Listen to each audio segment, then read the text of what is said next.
Армысыздар менің қолдаушыларым. Менің арнама хош келдіңіздер. Егер арнаға тіркелмеген болсаңыз, онда міндетті түрде тіркеле кетіңіз. Көп рахмет. Алланың нұры жаусын. Өзімнің осы версиямды мұқият тексеру, белгісіз қылмыскерді анықтау үшін бар күш-жігерімді 7-8 түркі тілдес өкілдерінің арасынан іздеуді мақұл көрдім. Іс бойынша жинақталған басқа да дәлелдемелерге сүйене отырып, олардың арасынан жасы 70-тер шамасындағы түркі тілдес елдің ұлтынан болған жалғыз басты кемпірге ерекше назар аударуды жөн көрдім. Өзімнің жеке және құпия агенттерімнің деректеріне қарағанда, кемпір шынында жалғыз өзі қаланың сырт жағында тұратынын, көршілерінің айтуынша, оның ешкіммен араласпайтынын, бір баласы болғанын, бірақ оның не жұмыс жасайтынынан, қайда тұратынынан хабарларының жоқ екендерін көп жылдың жүзі болды. Оны мүлдем көрмегендерін, ал қызығып сұраған көршілеріне ол жақ ашпайтынынан хабардар болдым. Егер қыз баланың өліміне сол кемпірдің жалғыз баласы қатысты болса, оның үйіне бір рет болса да соқпауы мүмкін емес деген оймен, үйді құпия тексеру үшін күндіз-түні бақылауға алдық. Арнайы мамандардың көмегімен кемпір үйінде жоқ кезде, үйдің барлық бөлмелеріне арнайы суретке түсіретін құрылғылар орнатылды. Күндіз бұл үйді өзімнің жедел уәкілдерім бақылауға алса, ал мен жеке өзім кірпігімді де ілмей, түні бойы засадада отырдым. 8-ші тәулікке қараған түні бір ересек белгісіз адамның жан-жағына сезіктене қарай жай есікті қаққанын, артынша кемпірдің үйдің жарығын жарқырата ашып, есікті ашқанын байқадым. Басқа бөлмелердегі жарықтар да бірінен соң бірі жанып сөнді. Таңның атқанын асыға күтіп, мен барлық жедел уәкілдерімді, мамандарды жинап, кемпірдің үйінің бөлмелерінде арнайы орнатылған құрылғылар түсірген суреттерді мұқият тексердік. Суреттерде бейнеленген белгісіз адамның бет-әлпеті, дене бітімі, үстіндегі киімдері, куәлар суреттеп берген белгісіз адамның ауызша портретіне дәл келгенін көріп, енді қылмыскердің нақты кім екендігіне менің ешбір күмәнім қалмады. Бұдан әрі қылмыскердің әрбір басқан қадамы қатаң бақылауға алынды. Бірақ оны ұстап, қамау үшін оны қосымша жалтартпайтын дәлелдемелер жинақтау қажет болды. Солардың ішінде тергеу әрекеттеріне құнды болған мәліметтерді қылмыскердің анасы болған жалғыз басты кемпірден аузынан есту қажеттігі туындады.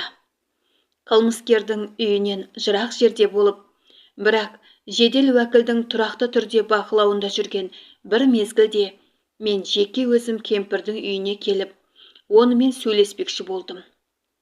Екі қолыммен амандастым, хал жағдайын сұрай отырып, менен секем ала бастаған кемпірдің әрі қарай ойлануына мұрша бермей, қызметтік куәлігімді көрсеткенде, кемпір тұрған орнынан сылқ ете отыра қалды. Қай ана ақ сүт берген баласының болашақта қылмыскер болғанын қалайды дейсің. Әңгіменің төркінін бірден ұққан кемпір, ана емес пе? Бетін жауып аңырай жылай бастады. Мен кемпірге су бердім. Сабыр сақтап, баласы жөнінде жауап беруін өтіндім. Байғұс кемпір өксігін әрең басып, шындығында анадағы түнде үйіне келген өзінің жалғыз ұлы екендігін растады. Осыдан 15 жылдай бұрында кәмелет жасына толмаған қызды зорлағаны үшін 15 жылға сотталғанын. Наурыз байрамын тойламастан 10 шақты күн бұрын жазасын өтеп үйіне келгенін. Енді оның соттылығы сабақ болар, қартайған шағымда келін түсіріп, немере сүйдірер деп ұлынан қатты үміттенгенін, алайда ұлының жүріс тұрысын, істеген істерін, басқан қадамдарын көріп, үміті бірте-бірте сөне бастағанын, соңғы үмітінің дәл Наурыз мерекесі өткен түні күл-талқан болып көкке ұшқанын, түнде үйіне есалаңдай кірген баласы бөлмесіне кірген бойы қайта шығып, үстіндегі киімдерін шешіп, мұқият жуғанын көріп, ана жүрегі тағы бір сұмдықты сезгендей. «Әй, малғұн, сен тағы бір қылмыс жасап келгенен сау емессің бе?»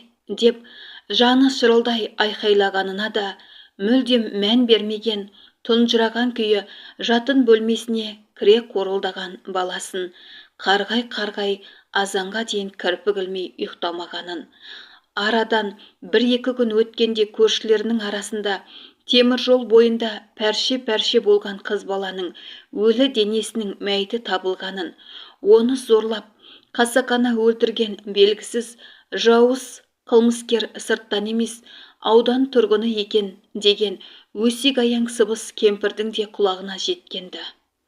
Жалғыз ұлға деген үміті мәңгіге сөнумен бірге бұл жан түршігерлік аса ауыр қылмысты тек өзінің жалғыз жалмауызының жасағанына енді оның күмәні де қалмағанын көрсетті. Осылайша бір аяғы жерде, бір аяғы көрде болып, әрең күнін көріп жүрген жалғыз басты байғұс ананың қаныпезер жалмауызының кесірінен тоқтыдай өмірінің соңы мұндай тозаққа айналатынын кім болжап білген дейсіз? Осы аса ауыр қылмыс негізінде өзімнің жедел іздестіру тобы тарапынан жинақтаған дәлелдемелерін, жедел іздестіру құпия материалдарын қылмыстық іске дәлелдемелер қатарында тіркеу, оларды процессуалдың заң талаптарына сай рәсімдеу үшін көлік прокуратурасының тергеушісіне тапсырдым.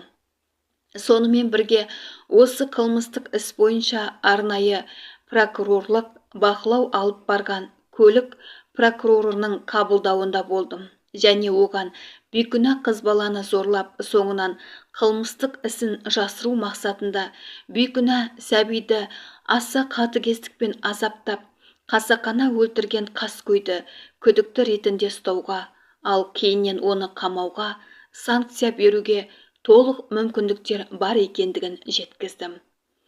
Көлік прокуроры да менің келтірген дәлелдемелер жиынтығыма заң тұрғысынан объективті баға бере отырып, қаныпезер қылмыскерді күдікті ретінде жедел ұстауды тапсырды.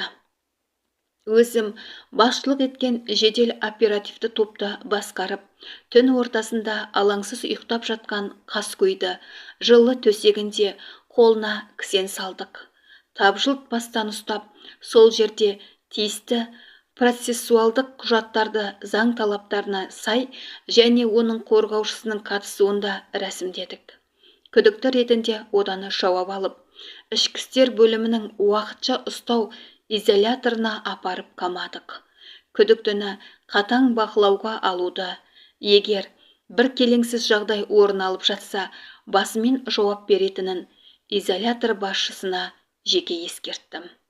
Осы орайда жедел іздестіру қызметкерлерінің осы секілді ауыр да күрделі де қылмыстарды ашқаннан кейін өздерінің арасында қалыптасқан жазылмаған заңы болатын. Осы жазылмаған заң негізінде мен жедел уәкілдерімді жинап, 4 қырлы стаканға ақ арақты мөлдірете құйып сіміре салғанымызда шындық. Қанша дегенмен 1 ай бойы белімізді шешпестен күндіз-түні дамыл таппай, бала шағамызды көрмей қызмет жасап, қылмыстың ашылуына орай 100 грамм ішкеніміз үшін бізді кінәлай алмайсыңдар. Қаскөйдің күдікті ретінде ұстау мерзімі аяқталғасын, көлік прокурорының тергеушісі және күдіктінің заңды мүддесін қорғаушы адвокатымен бірге көлік прокурорынан оны қамауға санкция алу үшін көлік прокурорынан арнайы келдік. Көлік прокуроры өз кезегінде жоғарыда аталған лауазымды тұлғалардың қатысуымен күдіктіден мұқият жауап алды. Көлік прокурорына күдікті Б өзінің жауабында болған оқиғаның майын тамызып баян етті. яғни наурыз мерекесі тойланып жатқан алаңға ерте барғанын. Мерекелік күнгі халықтың күйі қаншалықты қуанышты болғанымен, бұның көңілі алаңда асыр салып ойнап жүрген бүлдіршіндерге ауа берді. Оның бүлдіршіндерге деген нәпсісі қоза түсіп, оны тоқтатуға мұршасы келмей, керісінше оның қылмыстық ойын қалай болмасын жүзеге асыру үшін жоспар құра бастады. Осы ниетпен қасқырдың қызыл түске боянған көзі бүлдіршіндердің арасында ерекше көзге түскен 5-6 жасар қыз балаға түсті. Арамдық нәпсі құмарын жүзеге асыру үшін оны сөзге тарта бастағанда, өзінің әкесіндей адам оған жамандық жасайды деген ой келместен, оның қойған сұрақтарына жауап бере бастады. Қаскөйдің оған әдейі көрсету үшін қолына ұстаған жылтырақ орағыштары бар бірнеше Марс, Сникерс шоколадтарына қызыға қарағанын көріп, бейкүнә сәбиге осы тәттілердің бәрін саған беремін, және үйімде осындай шоколадтар және ойыншықтар көп. Егер алғың келсе, менімен бірге үйге барасың ба дегенде, бейкүнә сәбидің оған келіскенін де білмей қалды.